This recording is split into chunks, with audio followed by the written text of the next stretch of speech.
ناظرین و سامعین، السلام علیکم ورحمۃ اللہ وبرکاتہ۔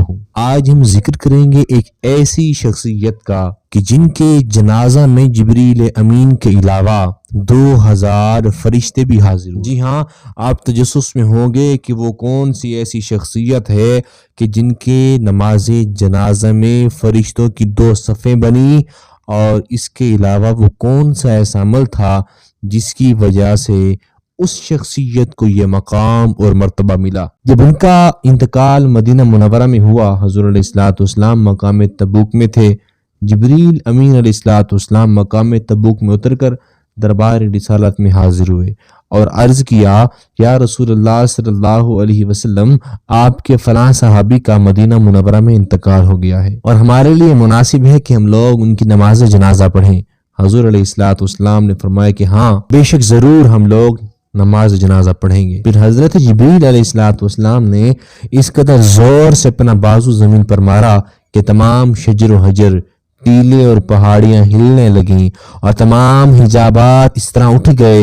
ان کا جنازہ حضور علیہ الصلوۃ والسلام کی نگاہوں کے سامنے آ گیا، اور جب حضور علیہ الصلوۃ والسلام نے ان کی نماز جنازہ پڑھائی تو صحابہ کرام کے 30,000 مجمع کے علاوہ فرشتوں کی بھی 2 صفیں تھیں، اور ہر صف میں 1,000 فرشتے تھے۔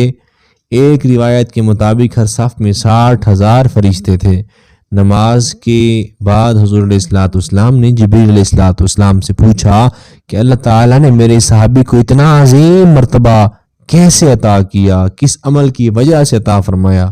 تو جبریل علیہ الصلوۃ والسلام نے عرض کی، یا رسول اللہ صلی اللہ علیہ وسلم، آپ کا یہ شخص، آپ کا یہ صحابی سورہ اخلاص یعنی قل هو اللہ احد سے بے حد محبت رکھتا تھا، ہر وقت اٹھتے بیٹھتے اس کی تلاوت کیا کرتا تھا۔ آپ جاننا چاہیں گے وہ صحابی کون تھے؟